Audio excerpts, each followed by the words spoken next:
Bendecidos hermanos. Amén. Les invito a abrir sus Biblias en la carta a los Hebreos, capítulo 13.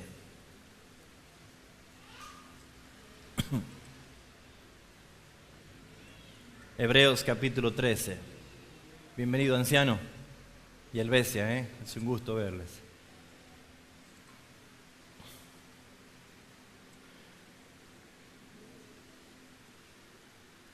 Vamos a tomar lectura del versículo 5 y del versículo 6.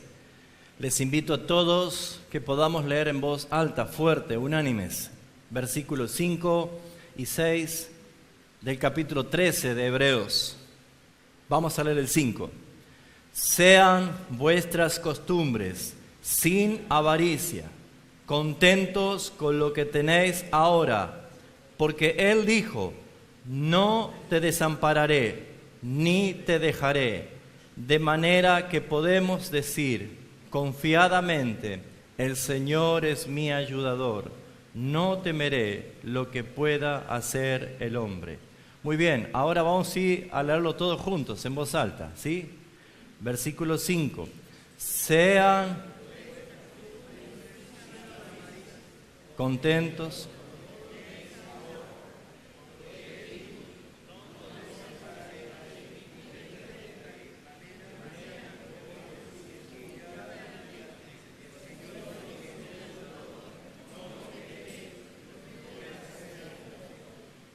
Los hermanos que están en portería no han escuchado, ¿no es cierto?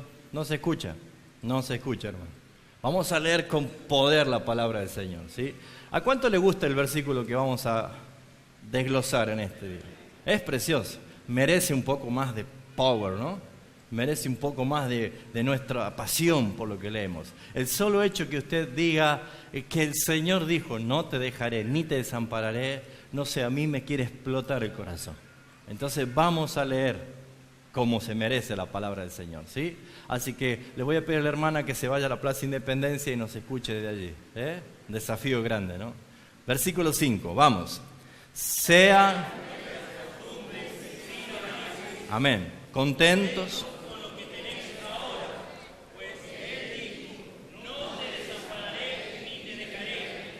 De manera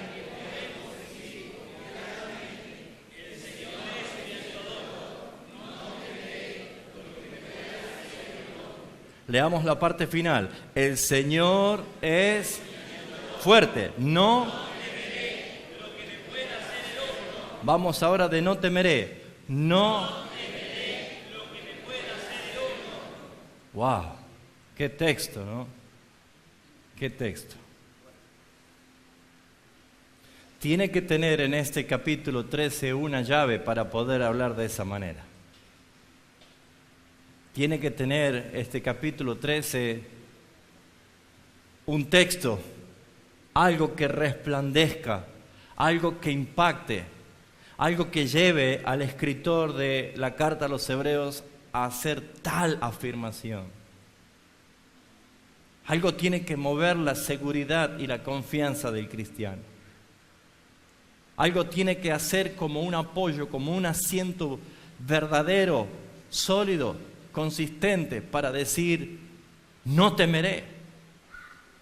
Y en ese capítulo, claramente, en ese capítulo, encontramos el versículo 8, que es la médula del capítulo 13. Leemos fuerte qué dice el versículo 8. Jesucristo es el mismo ayer, hoy y por los siglos. Todos apenas nacemos, entramos a este mundo, salimos del vientre y entramos a este mundo. Y este mundo, todavía sujeto por el pecado a vanidad, este sistema mundo corrompido, este sistema mundo que está bajo los lineamientos del príncipe de las tinieblas, este mundo que te recibe apenas naces, te recibe la ambición, te recibe en el deseo desmedido de satisfacer tus necesidades. Desde niño, nuestro primer llanto es para pedir la teta.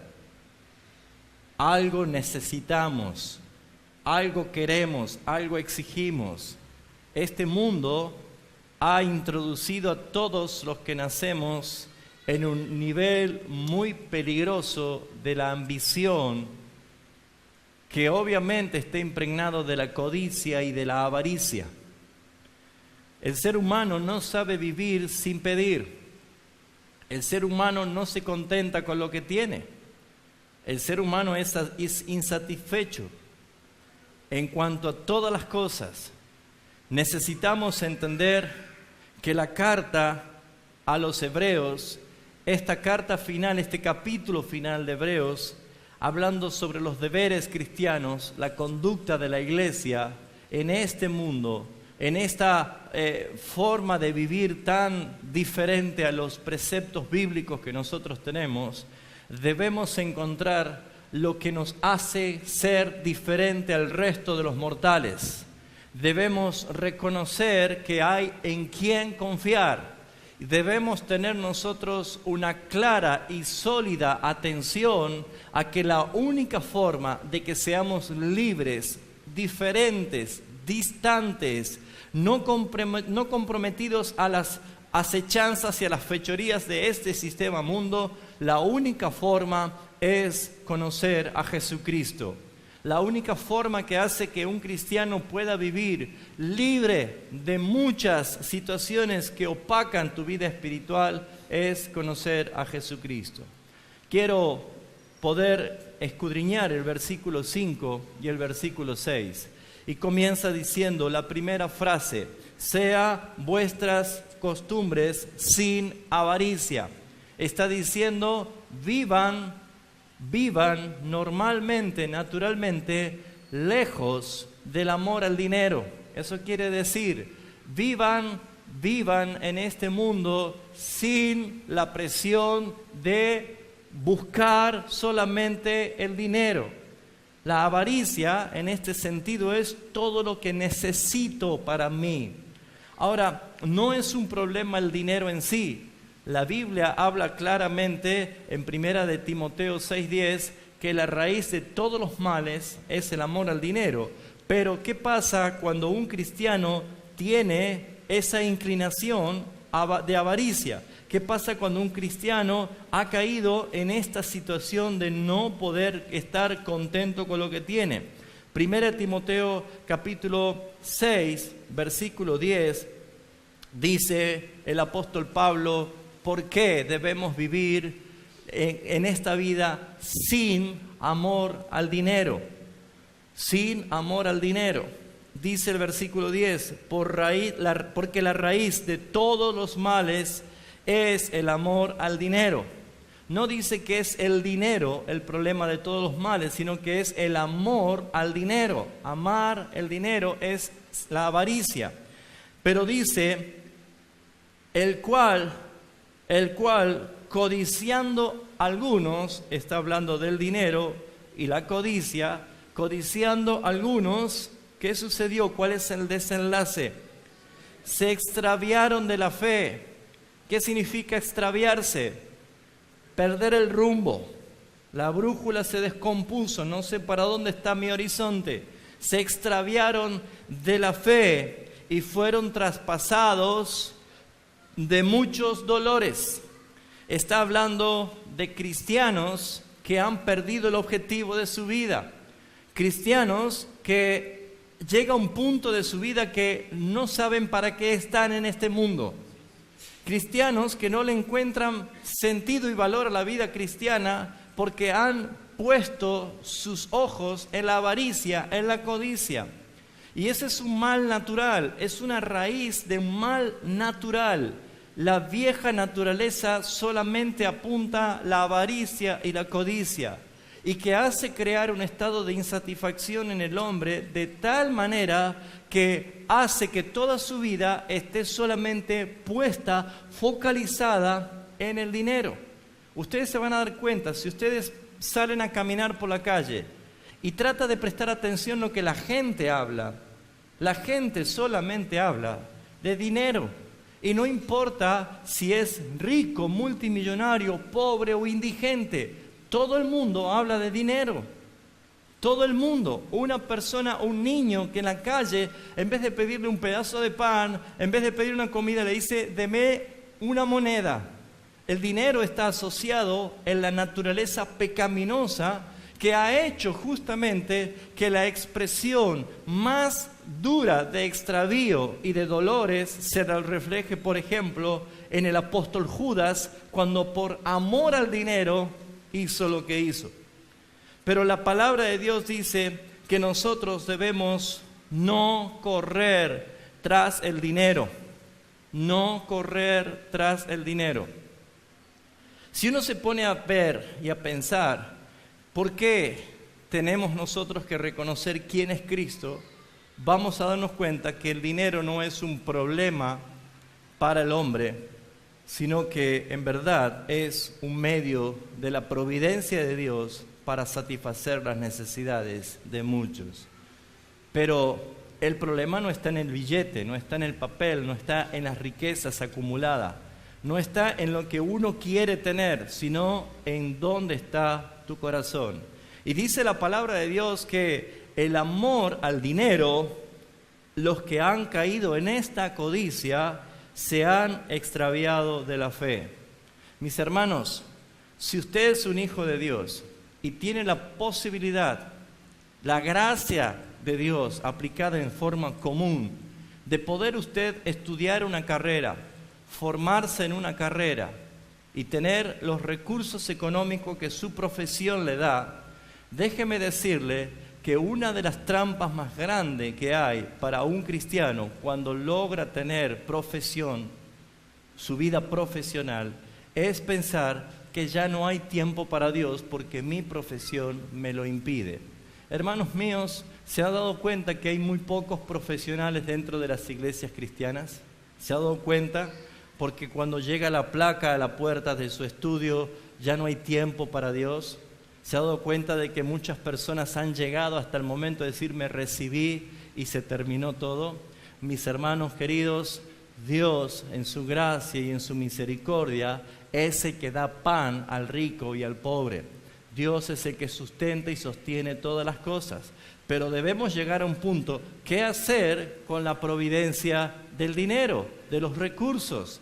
Hay personas que pueden heredar una fortuna, hay personas que pueden ganar un juicio, hay personas que pueden tener una excelente producción en el trabajo.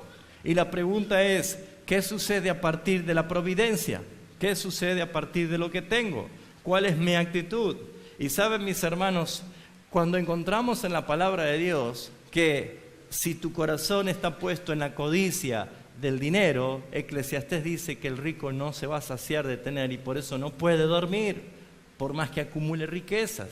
Pero estoy orientando en este mensaje no a el tema mayordomía, no el tema administración de dinero, estoy hablando de cómo nosotros poder poner nuestra confianza en Jesucristo. Porque allí es donde está la capacidad de poder vivir en dependencia total del Señor. Según Génesis, la Biblia dice que Dios hizo riquísimo a Abraham. Riquísimo. De la misma forma lo hizo con Isaac, su hijo. Lo hizo riquísimo. Y los patriarcas tenían esta posibilidad de tener la providencia de Dios en gran manera. Reyes tuvieron muchísimo dinero. Pero siempre, y es muy importante entender que el dinero no es algo para no tenerlo en cuenta, porque pareciera en verdad que ha afectado incluso hasta el evangelio del día de hoy. Hoy en día se van a encontrar que el dinero está asociado con el falso evangelio. Las iglesias están fundamentadas por el falso evangelio y la codicia y el amor al dinero. Cuando se hacen las cosas con avaricia, dice, sean vuestras costumbres sin avaricias. Cuando se hacen las cosas con avaricia, ¿sabe qué sucede, mis amados hermanos? Empieza a menguar el evangelio de la palabra de Dios. Segundo, se empieza a desvirtuar la imagen de una iglesia legítima. Por ejemplo, se han puesto a pensar de que muchas veces no se disciplina bíblicamente a una persona que anda en una forma indebida en su comportamiento en la iglesia simplemente porque esa persona pone mucho dinero en la iglesia. Hay mucha gente que resigna la disciplina y tiene miedo de llamar la atención o de corregir a una persona simplemente porque esa persona manipula a la iglesia y a sus ministros con su dinero. Fíjense ustedes hasta dónde el atrevimiento de la avaricia y la codicia está llegando. Se está predicando hoy en día de que si usted pone dinero va a ser sano. Se está diciendo falsos evangelios de que usted tiene que comprar su bendición. Todas esas cosas son mentiras vomitadas del infierno. No es bíblico, no es verdad. Según Romanos capítulo 3, nosotros fuimos salvos por la gracia y justificados gratuitamente. Para nosotros no hay costo alguno. El gran costo lo pagó Jesucristo en la cruz del Calvario y fue suficiente. Y la suma de todo el dinero del mundo nunca alcanzará, jamás será suficiente para pagar la salvación y la redención de nadie. Solamente la sangre de Jesucristo bastó. ¿Qué es lo que produce el amor al dinero? Es la raíz. ¿Sabe lo que es la raíz? Es lo que le da vida al árbol y lo que sustenta la fuerza del árbol para que dé frutos. Si es raíz el amor al dinero, imagínense en lo que van a ser los frutos. Y saben, hermanos, por amor al dinero hemos encontrado, por ejemplo, en Hechos de los Apóstoles capítulo 5, lo que hizo un matrimonio llamado, ¿se acuerda cómo? Ananías y Zafira, el primer juicio visible, público, de autoridad y de señorío de Cristo en la iglesia. Murieron por haber pretendido engañar al Espíritu Santo de Dios con falsas ofrendas. Por lo tanto, la codicia nunca va a ser buen compañero del cristiano. Si volvemos nosotros a Hebreos capítulo 13, vamos a darnos cuenta por qué el autor dice, sean vuestras costumbres sin avaricia. Muy bien, tenemos buenas costumbres y también tenemos malas costumbres. Las costumbres quiere decir hábitos que son frecuentes en la vida de una persona. ¿Usted reconoce sus buenas costumbres? ¿Reconoce sus malas costumbres? Todos sabemos y reconocemos, porque son hábitos repetitivos, no son cosas ocasionales, son cosas repetitivas. Por lo tanto, las costumbres que está hablando aquí, que sean sin avaricia, no está haciendo referencia a las costumbres malas, sino a las buenas costumbres. No la ensucies, no la arruines con la avaricia, eso está diciendo. Ahora fíjense, ¿a qué hace referencia a que nuestras costumbres deben ser hechas sin avaricias? Por el amor al dinero, sea poco, sea mucho, y no hace falta que sea una persona multimillonaria que ame el dinero. Puede ser una persona que la está remando todos los días para ganar el pan de cada día, pero lo hace solamente con amor al dinero.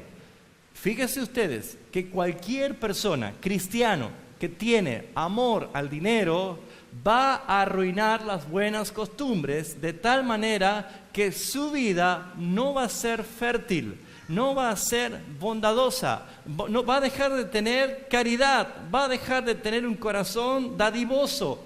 Va a ser de pronto que su vida se transforme en un egoísta, en un mezquino, en un avaro. Fíjense en lo que dice el capítulo 13, versículo 1. Permanezca el amor fraternal. Pregunta, ¿puede haber amor fraternal entre personas que aman al dinero? No, porque el amor fraternal es un amor de comunión. Y la iglesia primitiva tenía un amor de comunión, demostrándolo de que ninguno decía tener cosas que eran suyas propias, sino que ponían todo al servicio de la iglesia para que no haya ningún necesitado. Fíjense ustedes que cómo se puede permanecer en amor fraternal si el amor al dinero me lleva a mí a la avaricia, a la codicia, a la mezquindad, y por ende vamos a sufrir mucho. Porque dice, fueron traspasados por muchos dolores. Versículo 2. No olvidéis de la hospitalidad. No olvidéis de la hospitalidad. ¿Puede alguien ser hospitalario si ama el dinero? No, absolutamente no. ¿Por qué? Porque hay egoísmo, porque hay mezquindad. Y fíjense ustedes que hay un principio que rige este versículo. Dios nos ha dado nuestro hogar para que nosotros podamos ser hospedadores. Y hospedadores no tan solo es hacerlo dormir, sino hacer que la persona que llega a nuestro hogar vea a Cristo, conozca a Cristo a través de tus buenas costumbres y de tus buenos hábitos que están impregnados del amor fraternal. ¿Se entiende lo que acabo de decir? Felipe le dijo, Señor, queremos ver dónde vives. Y Jesús le dijo, no, yo vengo del cielo, ustedes no pueden ir hasta allá a ver. Él le dijo, vengan y vean. Y Jesús lo llevó a su casa y estuvieron con él. Y cuando estuvieron con él, salieron con un mensaje a decirle a Simón Pedro, hemos hallado al Mesías. No dice la Biblia qué vieron en su casa, no dice en la Biblia cuáles fueron sus costumbres, qué es lo que vio. Pero saben, hermanos, hay un principio. Jesús recibió en su casa a personas que fueron transformadas, y probablemente hay hermanos aquí que todavía no recibieron a nadie en su casa y mucho menos se transformaron por el poder del Señor. Déjeme decirle que nuestro hogar no es tu hogar. Nuestro hogar es el lugar transitorio, de paso, que Dios te dio para que los que entran a tu casa no vayan a contaminar tu casa, sino que salgan transformados para la gloria de Dios de tu casa. Hay una sola restricción que dice la palabra en la carta de segunda de Juan, que el que venga con una doctrina diferente no le recibas ni le digas bienvenido, porque participarás de sus malas obras. Porque si es una cuestión doctrinal, tú debes poner en límite que nada atente con la forma que hemos aprendido del Señor. Pero mientras tanto, esta obra de hospitalidad está haciendo principalmente referencia a los santos, a la iglesia. ¿Saben por qué, mis hermanos? Porque la iglesia primitiva tenía una conducta que por lo general, por la costumbre o por la cosmovisión que es diferente, ya no se practica casi aquí. La iglesia primitiva tenía el carácter de ser una iglesia peregrina. Los cristianos peregrinaban, iban de lugares a otros, y esos hermanos necesitaban descanso, esos hermanos necesitaban alimento, esos hermanos necesitaban que esos cristianos peregrinos lleguen a un hogar, se los atienda, se les lave los pies por el cansancio, por el dolor que significaba caminar kilómetros y kilómetros en tierras áridas, secas, con unas sandalias o a veces envueltos en unos paños. Esos hermanos necesitaban la atención de amor, del amor fraternal. Esos hermanos necesitan de que muchas personas abran de sus lugares de alacena, abran de donde guardan sus recursos y sus tesoros y puedan dar providencia de amor a esos hermanos. ¿Está entendiendo lo que estoy diciendo? La bendición de Dios es añadida para los que saben dar. Pero este versículo lo han usado muchos para manipular, para llenar de plata y de dinero y de lujo y confort a los falsos pastores y falsos maestros que han estado y están teniendo protagonismo. La iglesia debe aprender a mirar la necesidad del hermano. La iglesia debe estar siempre dispuesta a socorrer la necesidad del hermano. Y si el hermano dice, pero si le doy me voy a quedar sin mis recursos, la palabra te dice en quién vas a confiar. La Escritura te dice en quién vas a confiar. Amén. ¿qué tienes para dar al Señor? Según el proverbio dice, el que da al pobre, a Dios, a Jehová, le está prestando. ¿Qué quiere decir? Que Dios va a devolver. Y Dios no es un Dios de abundancia, hermanos. Nuestro Dios es un Dios de sobreabundancia. Pero cuando uno lo hace con un corazón sincero. No te olvides de la hospitalidad, porque por ella, por la hospitalidad, algunos, sin saberlos, hospedaron ¿a quién? Ángeles. Ahora no se imagine usted que son ángeles como nosotros, con las alitas. Bíblicamente es verdad. ¿Se acuerdan algunos que hospedaron ángeles? ¿Quiénes? Abraham, Lot, ¿sí? Hay personas, Manoa, el papá de Sansón, ¿sí? Que tuvieron ángeles, el ángel de Jehová estaba allí. Es verdad que hay textos bíblicos. Yo no podría afirmar que en estos tiempos los ángeles están haciendo esta tarea, pero la palabra ángel también significa mensajeros. La palabra ángel también está llevando a los portadores del mensaje. Y saben, mis hermanos, estamos viviendo tiempos donde el mundo está partido, está fraccionado en dos partes. Los que han entendido el Evangelio y los que simplemente están apáticos al Evangelio. ¿Ustedes están conscientes de lo que está pasando con muchísimos cristianos que están siendo asesinados en estos momentos por esa rebelión ISIS? ¿Están conscientes? Están publicando de 30, de 40, de 50 cristianos. Hace una semana creo que fue 150 alumnos en Kenia, cristianos masacrados. Pero el mundo está partido porque hay una realidad, hay mártires. Hay mártires. Y por el otro lado hay cristianos chinchudos, enojados, apáticos, demandan que no me aman, que no me respetan, que no me visitan, que no me tienen en cuenta, que esto, que aquello. Hermanos, eso es avaricia. Eso es demandar algo que no tienes derecho a demandarlo, porque fuimos salvos por gracia. Porque nuestro consuelo nos va a traer el Señor, Rey de Gloria, cuando venga a buscarnos. Porque no hay coronas hasta que venzamos la batalla. Hospeden. ¿Cómo puedo hospedar mensajeros? ¿Cómo puedo estar atentos a las necesidades de los hermanos? Yo voy a terminar este mensaje con un desafío para vos, hermano. Pero un desafío que lo he sentido, que el Señor ha puesto en mi corazón.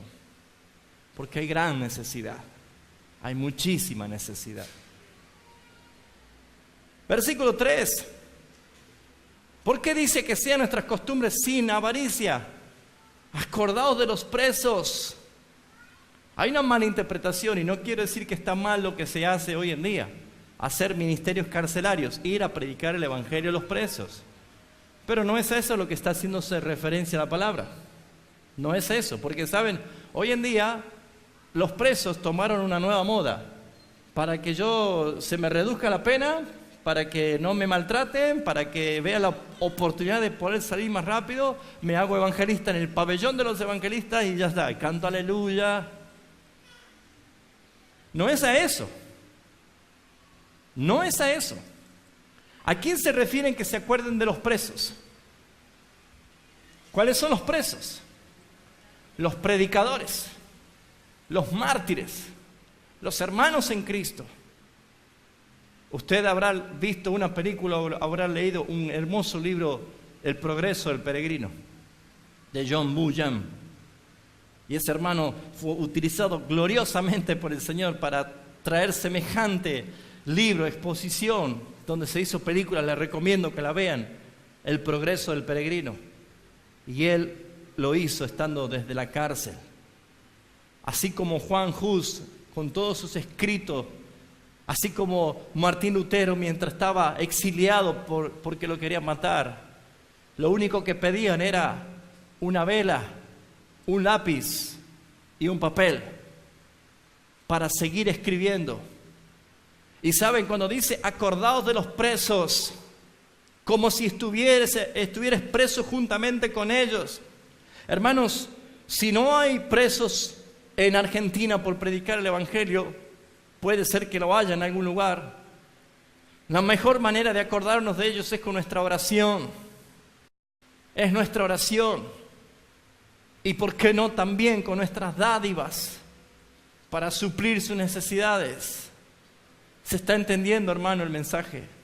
Un corazón entregado a la enseñanza está hablando justamente de no tener un corazón avaro, porque te quita la posibilidad de bendecir. Y en otras palabras, para que sea más claro, tu vida, si ha nacido de nuevo, está muerta, crucificada con Cristo. Ya no vives tú, es Cristo el que vive en ti. Y cuando alguien está con unas costumbres llenas de avaricia, lo que hace es impedir que el Señor fluya a través tuyo para bendecir a otros, llevar la bendición a otros. Por eso, hermanos, Él te salvó para que a través de tu vida el Padre sea glorificado por la obra de Jesucristo.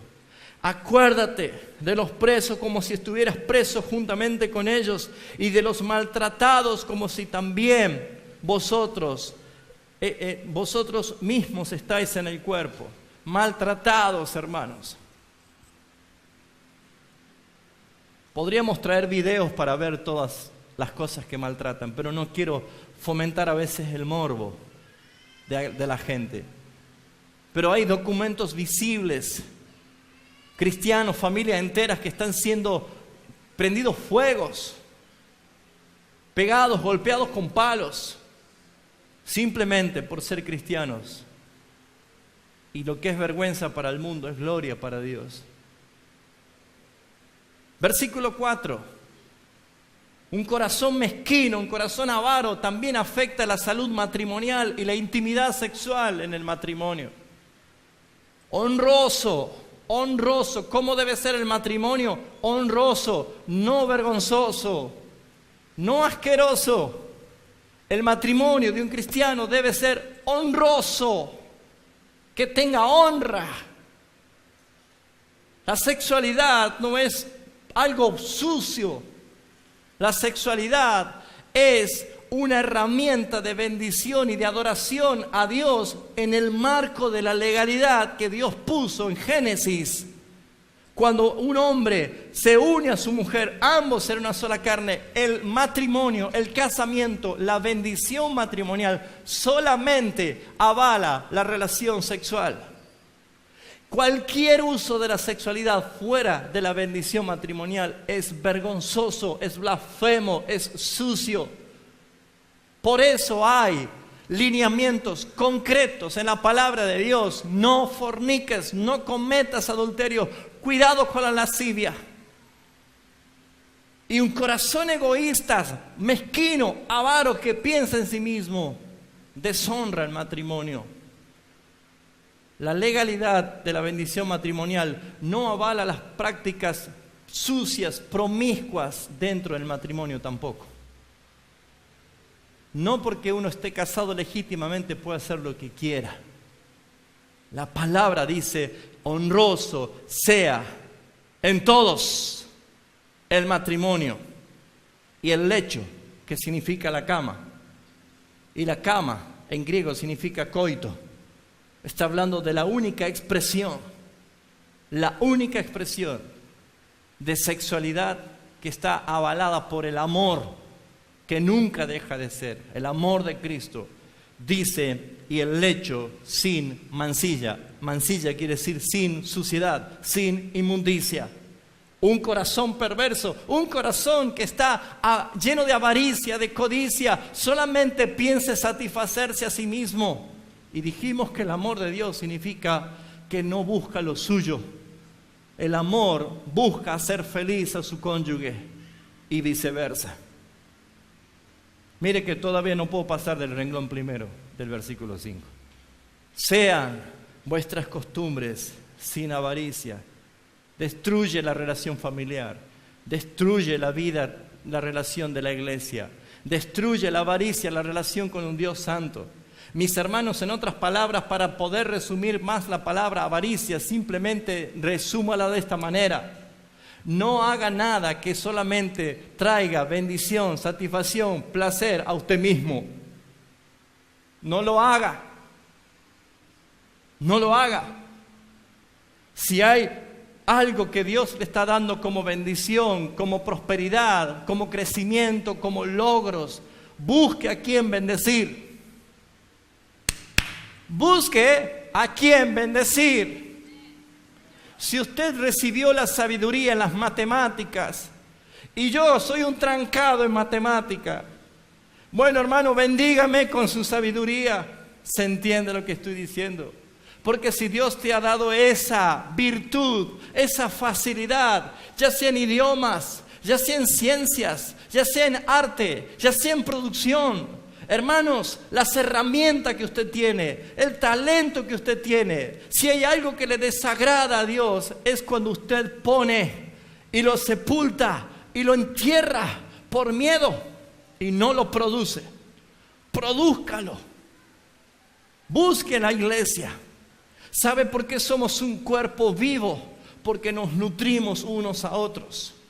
Hermanos, no queremos un diseño de iglesia falsa.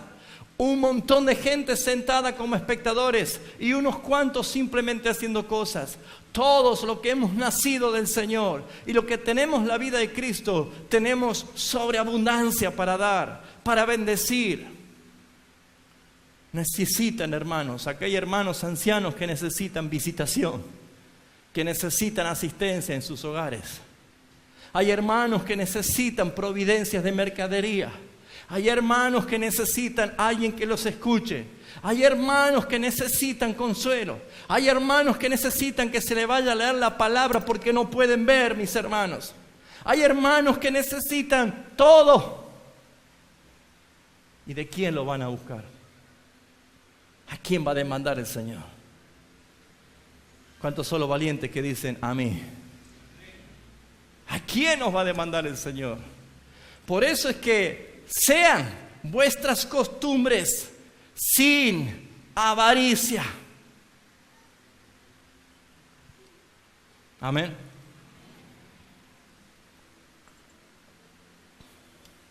¿Cómo podemos contrarrestar el apetito de la carne hacia la avaricia? Porque todos por naturaleza queremos más. Porque la carne es justamente la naturaleza vieja que todavía está en nuestros miembros, oponiéndose a la vida espiritual, hasta que Cristo venga. Pero ¿cómo hacemos para vencerla? ¿Cómo hacemos para no pretender abrazar la codicia y la avaricia? ¿Cómo hacemos? Tengo muchos versículos que ustedes los pueden buscar, es cuestión de ponerse a buscar a la palabra que pueden responder en cuanto a la dádiva y a la bendición, pero la segunda línea, el versículo 5, dice que debemos estar cómodos, contentos con lo que tenéis ahora. Leemos fuerte a esa parte, ¿sí? ¿Qué dice? Contentos. ¿Cuál es la palabra clave? ¿Contentos? No. Ahora. Esa es la palabra clave. Ahora. Pero Señor, esto es todo lo que tengo. Sí, ahora. Lo que tenés ahora es suficiente. Estate contento. Y si me muero con esto, bueno, pero va a ser ahora. Pero lo que viene, la gloria venidera, lo que Dios ha preparado, cosas que tus ojos no vieron, cosas que tus oídos no oyeron aún, cosas que Dios tiene reservadas. Eso aniquila tu necesidad de ahora tener todo. Ahora tenés que estar contento con lo que tenés. Ahora tenés que decir, Señor, lo que tengo es útil, lo que tengo es suficiente. Y la Biblia, claro que lo demostró. ¿Con qué damos de comer a esta multitud? Ahora. 5 panes y 2 peces. ¿Qué es para tanta gente? Suficiente. Lo que hay es suficiente. Dios se encarga del resto.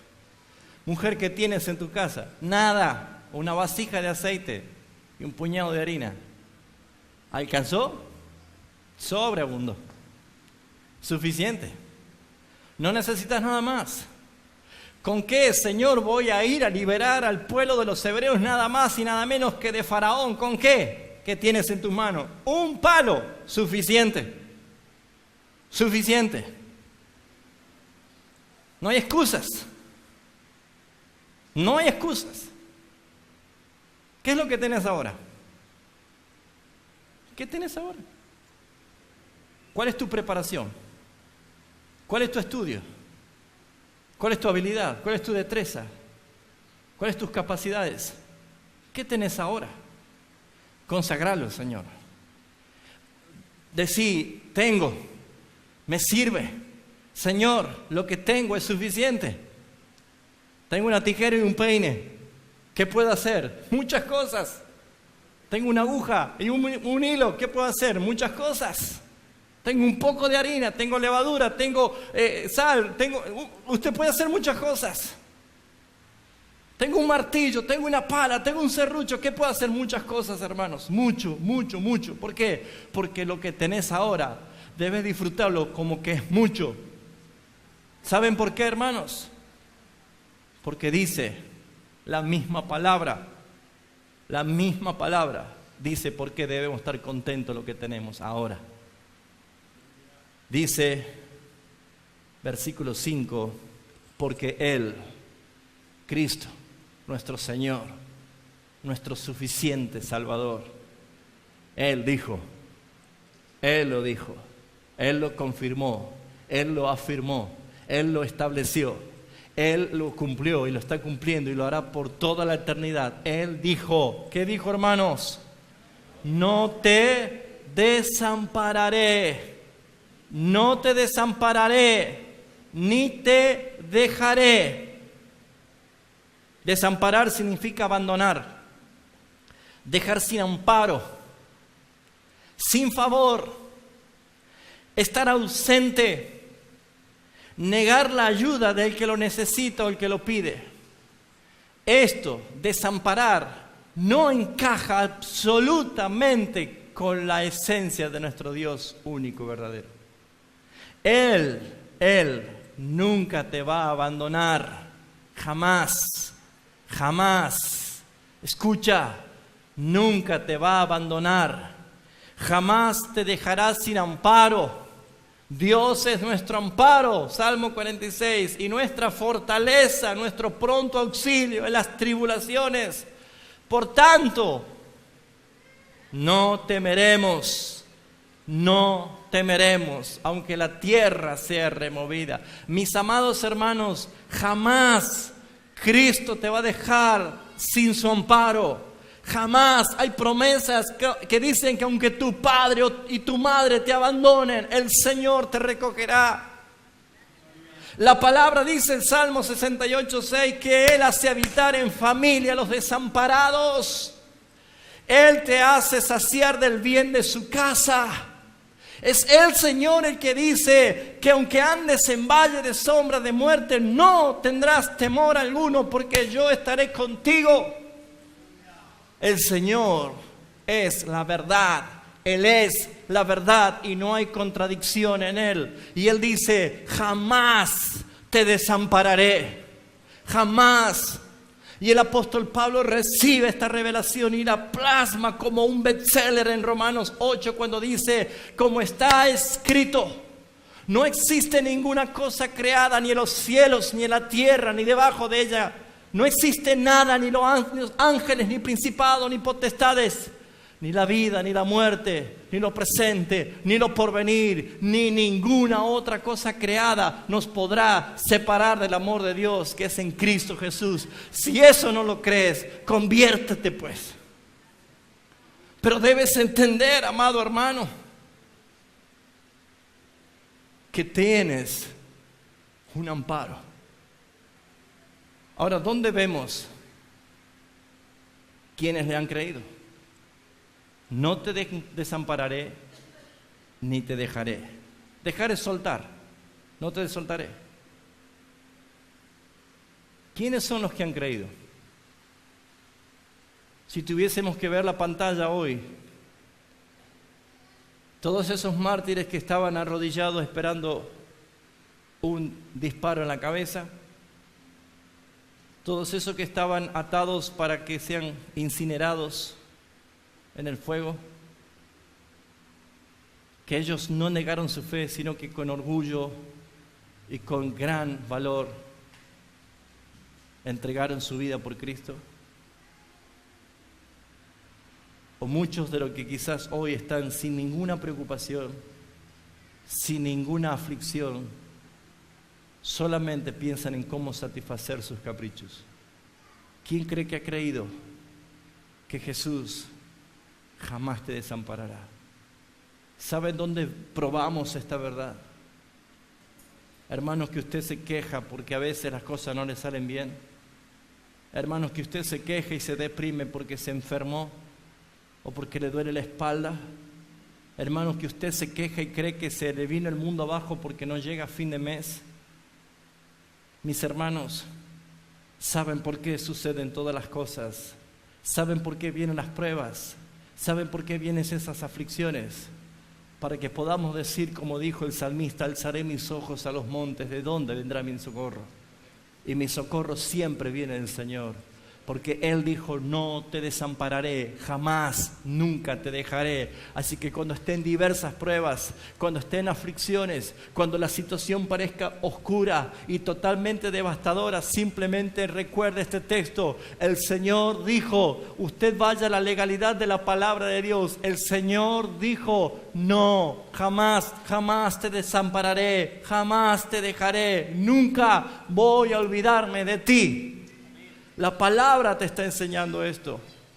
Si lo entiendes, si lo crees, esta promesa que fue garantizada, concretada en la cruz del Calvario y cumplida, te lleva al versículo 6, donde dice la Escritura, de manera que, cómo me gusta esa forma que empieza el texto, de manera que ¿qué? Lo que hemos aprendido, esta gran verdad. Si yo vivo lejos de la avaricia, si yo me abstengo de la avaricia, si yo estoy contento con lo que tengo, si yo sé que Cristo me quiere así como estoy para ser útil, lo poco, lo mucho que tenga es mucho, muy poderoso en las manos del Señor. Solamente así, mis hermanos, cuando has entendido esto, podemos decir de manera que, y esta es la conducta de un cristiano, de manera que podemos decir, ¿cómo? Confiadamente. ¿Cuál es la confianza? ¿Cuál es esa confianza? El salmista dice que el que confía en Dios como un niño. Y David decía, como un niño recién destetado, recién amamantado, así está mi alma, Señor, en ti. ¿Alguien puede comparar ese momento sublime de un niño que acaba de ser satisfecho por la teta de su mamá? Puede haber un tsunami, puede haber caer las estrellas, pero está tan seguro, está confiado, está tan a gusto, está tan satisfecho, está tan relajado, que no existe nada más precioso que estar en los brazos de su madre. David decía eso, como un niño recién destetado, así está mi alma en ti, confiada, Señor. ¿Sabe lo que es confiar? ¿Sabe lo que es confiar en el Señor? ¿Cuántos están pasando momentos difíciles en estos tiempos? Aflicciones, momentos duros, ¿sí? Confíe en mi hermano. Confíe en el Señor. Confianza en que Él está bajo control de todo. Confianza en que Él no te va a desamparar, no te va a quitar su amparo, te tiene bajo sus abrigos. El Señor nunca, nunca te va a abandonar. Por eso podemos decir confiadamente, el Señor es mi ayudador. Es mi ayudador. Josué, vení por favor, subí acá. Subí.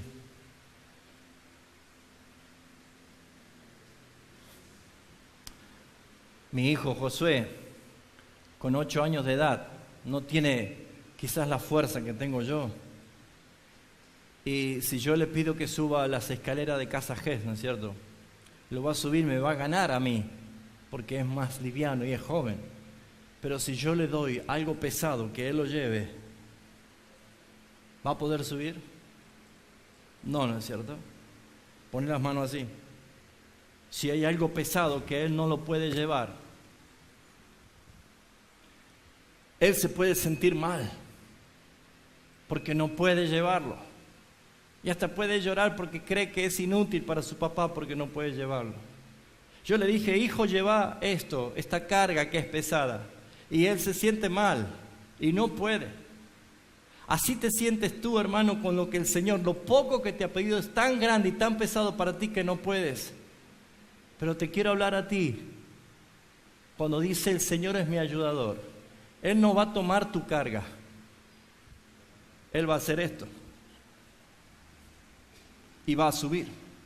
Y te va a llevar. Él va a hacer esto porque Él ha hecho de que tu vida en Cristo sea más que vencedora. Es el Señor tu ayudador. ¿Has entendido este ejemplo? Tu carga no la puedes llevar y no te frustres. No creas que eres un fracasado. No creas que dices, no puedo más, Señor, no puedo. Simplemente invoca el nombre del Señor y cuando Él viene a tu ayuda, Él es tu ayudador. Él no te va a quitar esa carga, Él te va a ayudar a sobrellevarla. Él es el que te va a ayudar, gracias papá. Él es el que te va a permitir que puedas ver la victoria. Por eso, mi amado hermano, esto es confianza en el Señor. Esto es estar seguro en el Señor. Esto es decir simplemente, creo, Señor, que tú eres mi ayudador. Por eso podemos decir confiadamente, el Señor es mi ayudador, no temeré. Dígalo fuerte conmigo, no temeré. Pero ¿lo cree realmente que no va a temer? Van a venir adversidades, claro que sí, van a venir tiempos difíciles, pero no temas. ¿Sabes, hermano? Nadie puede calificar tu vida si eres bueno, si eres malo, si eres perfecto, si eres incompleto. No permitas que nadie califique tu vida, solamente siéntete aprobado ante los ojos de aquel a quien tenemos que dar cuenta. Alza tus ojos al Señor y si Él te dice, yo te amé, yo te bendije, yo te colmé de mis bendiciones, te di mi espíritu. Si es el Señor el que te llamó, amado hermano, solamente dile, en ti confío, Señor. Confía en el Señor. Saben tantas cosas que hay por hacer. Hay tantos lugares para llevar el Evangelio. Y aún lo poco que tú dices que conoces, es muchísimo la necesidad que hay. Puede ser mucho la mano del Señor. Por eso es que quiero terminar con un desafío. En verdad, quiero inquietar a la iglesia en esta mañana. En verdad, quiero provocarle incomodidad a la iglesia en esta mañana. Porque la comodidad adormece. La comodidad te hace ser apático y displicente. Un ratito más decimos cuando estamos muy cómodos. La incomodidad te obliga a buscar un cambio, a buscar una alternativa diferente. Y amados hermanos, no estamos en este mundo para estar cómodos y relajados, sino para sufrir y para padecer por causa de Cristo. Y de la única forma, llevando el Evangelio, anunciando la palabra del Señor, haciendo que tu casa se transforme en un lugar de restauración, un lugar de consuelo, un lugar de palabras. Claro que puedes hacerlo, hermano. Si del solo hecho que consagres tu casa, si del solo hecho que digas, Señor, yo y mi casa te serviremos, vas a poder entender lo que es confiar en el Señor. Por eso dice, el Señor es mi ayudador, no temeré lo que pueda hacer el hombre. Una versión antigua parafraseada dice: ¿por qué temeremos a un hombre mortal? ¿Por qué? ¿Por qué teniendo esta seguridad, conociendo a nuestro Señor, a nuestro Dios? Como dije, y termino, la clave para vivir confiadamente es saber en quién confiamos. ¿Usted sabe en quién va a confiar? ¿Sabe en quién confía? ¿Conoce a quién confía? Hay muchas estafas en este mundo. Uno pone su confianza en alguien para prestar una garantía, para prestar un valor, un dinero, y muchas veces ha quedado mal, desahuciado, defraudado. Se ha confiado la amistad de una persona y ha fallado. Se ha confiado el trabajo a alguien que lo haga por vos y te ha fracasado. Vivimos en la desconfianza permanentemente. Hoy no sabes si es verdad lo que te están diciendo. Uno prende la televisión y todo lo que es son propagandas mentirosas. Nadie va a bajar de peso, hermano, tomando un té, ni poniéndose zapatillas caminando. No, mis hermanos, hay cosas que provocan la desconfianza. ¿Me entienden lo que estoy diciendo? Ahora, ¿yo debo confiar en el Señor? ¿Cuántos quieren confiar en el Señor? La pregunta clave es: ¿conoce al Señor? ¿Conoce al Señor? De tal manera que te dice: ven, camina sobre las aguas, Pedro, y Pedro caminó. ¿Conoces al Señor en verdad? ¿Realmente lo conoces para confiar? Cuando te falte todo y no tengas nada. Saben, hermanos, hay testimonios durísimos. Hay familias enteras que murieron en accidente y quedó solamente el bebé vivo. ¿Cómo hace ese niño para crecer sin sus padres, sin sus hermanos? ¿Se da cuenta cómo puede cambiar la vida en un segundo? ¿Se da cuenta cómo se puede devastar la imagen y el castillo feliz que uno se imagina en un momento? Y si no tienes nada de eso, si en un momento se esfuma todo y no te queda nada, ¿qué vas a hacer? ¿Puedes decir esto? Señor, fuera de ti nada deseo la tierra. Mi vida confía en ti solamente. El salmista dice: confía en ellos en carros, en caballos, mas nosotros confiamos en nuestro Señor. Nosotros confiamos en el Señor. Y claro que hay que tener confianza en el Señor si todo lo que la palabra de Dios dice no lleva razonamiento lógico. Moisés divide el mar. Había que confiar que iba a dividir el mar el Señor. Oh Moisés, háblale a esa roca para que salga agua. Había que confiar que Dios le iba a dar agua. Había que confiar que cuervos le iban a traer carne a Elías. Había que confiar que iba a caer fuego sobre un altar lleno de agua y se iba a consumir todo. Había que confiar en cada acto. Pedro, anda a pescar y abrí la boca al pez y sacás 2 monedas de adentro y pagá para el impuesto para los 2. Había que confiar. ¿Cómo puedo confiar si yo no sé quién es el Señor? Y dijimos que la llave está en el versículo 8 que dice: Jesucristo es el mismo. Jesucristo es el mismo. ¿De cuándo? De ayer, de hoy y por los siglos. Él no cambia, es el mismo. Es el mismo verbo que estuvo en Edén formando, creando todo. Es el mismo que estuvo en la gloria del Padre antes que el mundo fuese. Es el mismo que estuvo aún en presencia preencarnada, anunciando, sacando a Daniel del foso de los leones, estando en el horno de fuego.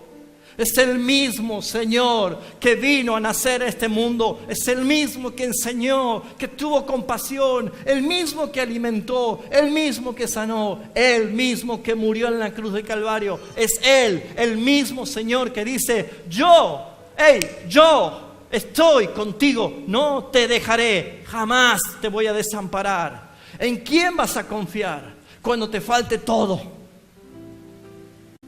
¿En las riquezas, en los que has guardado, lo que has poseído? ¿En quién vas a confiar?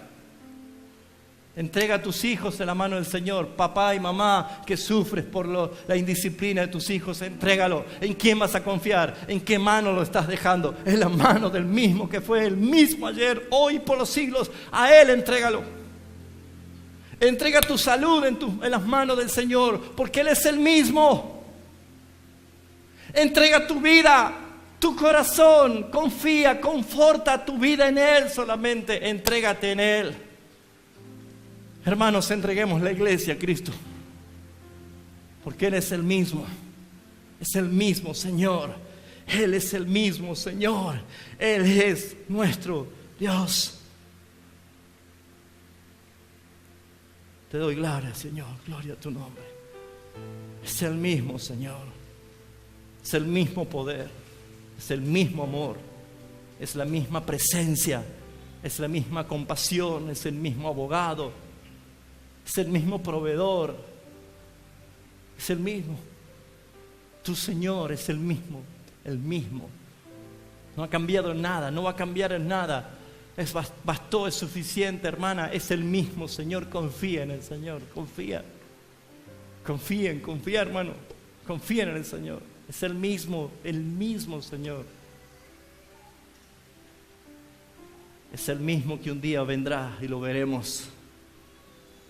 Wow, lo veremos venir al mismo Señor. Y es el mismo Señor que te va a decir mirándote a los ojos: oh, siervo fiel,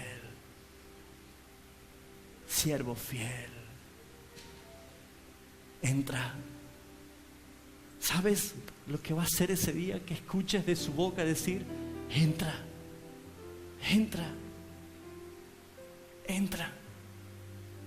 Ese lugar que yo preparé para ti. Entra. Que te diga el Señor: entra. El mismo. Entra el gozo. Entra el reino que he preparado para ti. ¿Te das cuenta? El mismo Cristo al que tú le debes adoración, al que tú le debes pasión, el mismo a quien tú le debes respeto, al mismo que tú le debes consagración, al mismo Señor que te va a abrir la puerta del reino de los cielos de par en par para decirte: ven. A Él debes honrarle ahora. A Él debes adorarle ahora.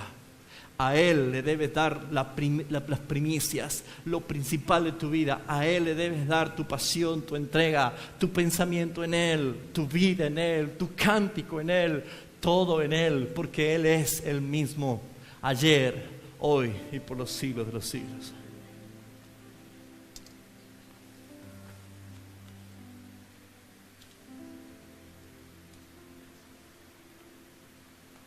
¿Quién necesita oír esto? Las buenas noticias del reino de Dios son millones de personas. Quienes tienen el mensaje, quienes tienen el favor de Dios, el privilegio de haberte llamado, haberte salvado para que lleves el mensaje, eres tú y yo. Y hay dos cosas: los que necesitan oír y los que tienen la palabra. Y la pregunta es: ¿quién irá? ¿Quién irá? Si estamos insistiendo mucho con enseñar la palabra de Dios a la iglesia, no es un capricho. Estamos proveyéndole de las poderosas armas de la palabra de Dios para que usted se sienta que está listo. Pero saben, hermanos, hay demanda por todos lugares. En Jujuy, acá en Santiago, acá en el sur de Tucumán. Ayer hablaba con el hermano Gabriel de Ushuaia.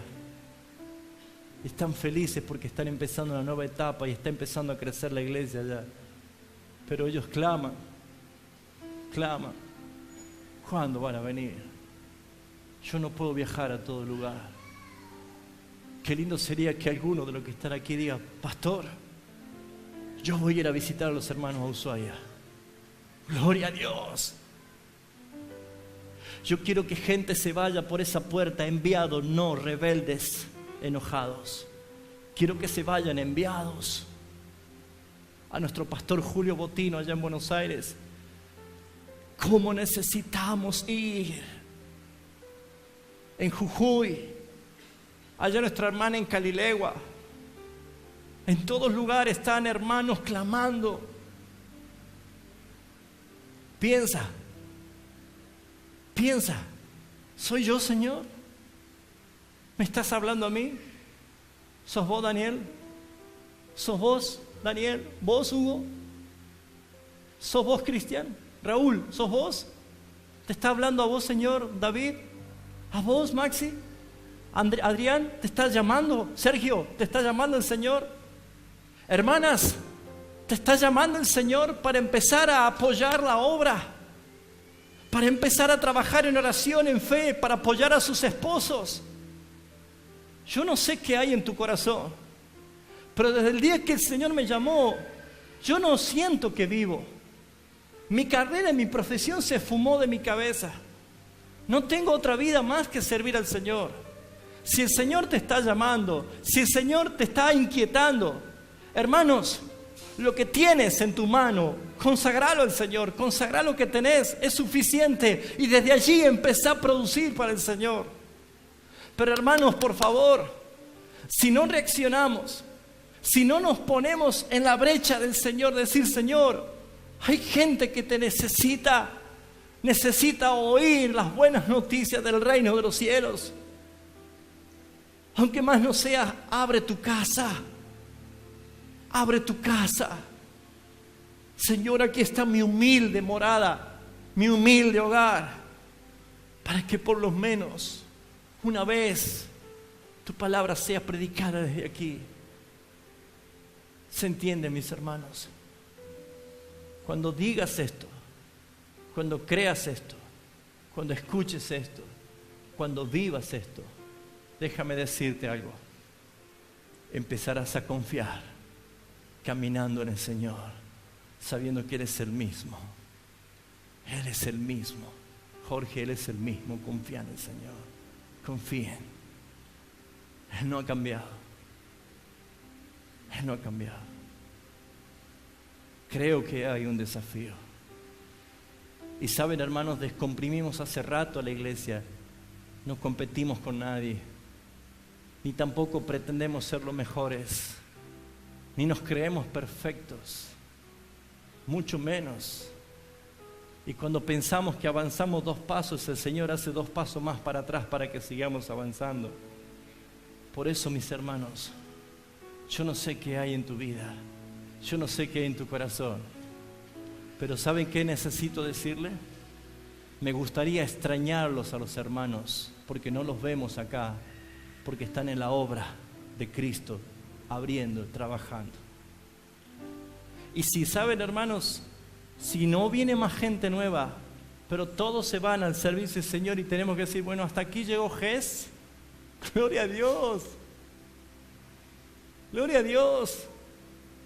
Porque un ciclo se terminó, pero se abrieron cuántas iglesias bíblicas llenas del poder de la palabra del Señor.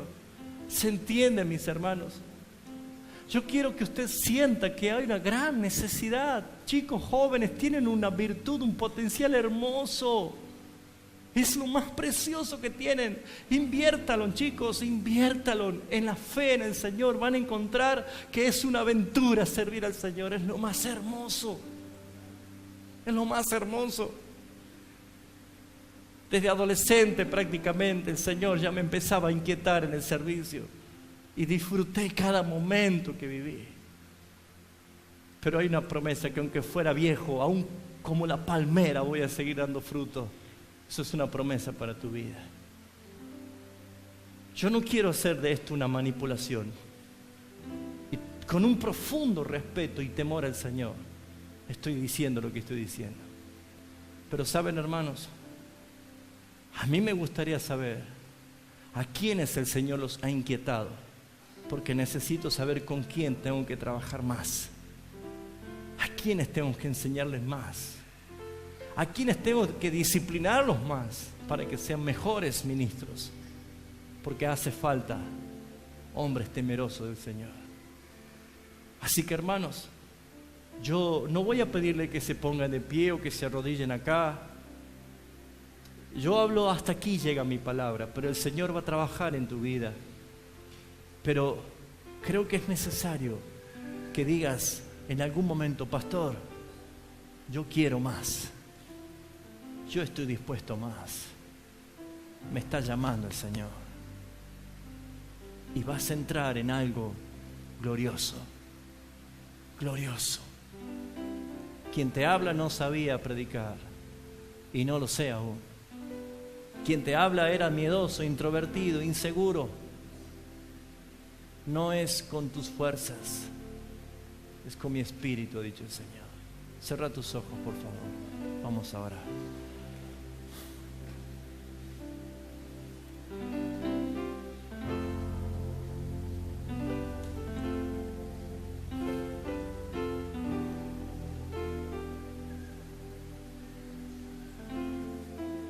Es por tu causa, Señor. Es por tu proyecto, es por tu plan divino, Señor, que nos inquietas esta mañana. Es por un amor incomparable. Es por tu gracia inmensa. Oh, mi Señor, deudores somos de ti.